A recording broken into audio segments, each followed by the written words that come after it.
When I was invited to speak on behalf of Mumia, one of the first things that came to mind was how long he's been in prison. How many years of his life have been stolen away from him, his community, and his loved ones. He has been incarcerated for 38 years. Mumia has been in prison longer than I have been alive. When I first spoke with Mumia on the phone, I did very little talking. I just listened. Hearing him speak was a reminder of why we must continue to fight. Earlier this year, the United Nations Human Rights Office of the High Commissioner issued a statement noting that prolonged solitary confinement, the precise type often used in the United States, amounts to psychological torture. Mumia Abu Jamal has spent roughly 30 out of his 38 years in solitary confinement. In his book, Live from Death Row, Mumia wrote that prison is a second-by-second assault on the soul, a day-to-day degradation of the self, an oppressive steel and brick umbrella that transforms seconds into hours and hours into days.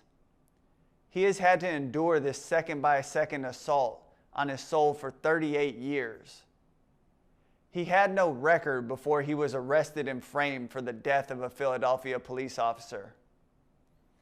Since 1981, Mumia has maintained his innocence. His story has not changed. Mumia was shot, brutalized, arrested, and chained to a hospital bed. The first police officer assigned to him wrote in a report that the Negro male made no comment, as cited in Philly Mag. Yet 64 days into the investigation, another officer testified that Mumia had confessed to the killing. Mumia's story has not changed. But we are talking about the same Philadelphia Police Department whose behavior shocks the conscious, according to a 1979 DOJ report. Behaviors like shooting nonviolent suspects, abusing handcuffed prisoners, and tampering with evidence. It should therefore come as little surprise that according to Dr. Johanna Fernandez, over 1/3 of the 35 officers involved in Mumia's case were subsequently convicted of rank corruption, extortion, and tampering with evidence to obtain convictions in unrelated cases. This is the same Philadelphia Police Department where officers ran racial profiling sweeps like Operation Cold Turkey in March 1985, targeting black and brown folks, and bombed the Move House in May of that year, killing 11 people, including 5 children, and destroying 61 homes.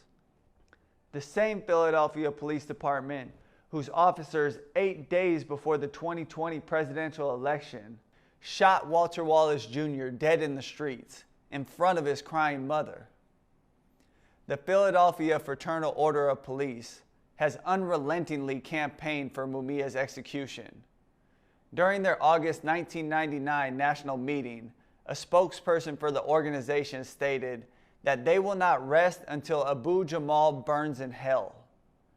The former Philadelphia president of the Fraternal Order of Police, Richard Costello, went as far as to say that if you disagree with their views of Mumia, you can join him in the electric chair and that they will make it an electric couch.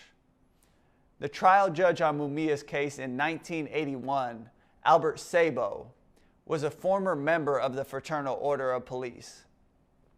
Court reporter Terry Moorer Carter overheard Judge Sabo telling a colleague, "I'm going to help them fry the nigger." Found in December 2018 in an inaccessible storage room of the DA's office, 6 boxes of documents from Mumia's case reveal previously undisclosed and highly significant evidence showing that Mumia's trial was tainted by a failure to disclose material evidence in violation of the United States and Pennsylvania constitutions. In November 2019, the Fraternal Order of Police filed a King's Bench petition asking the court to allow the state attorney general, not the Philadelphia DA's office, to handle the upcoming appeals. As the FOP president John McNesby said, just last year, Mumia should remain in prison for the rest of his life.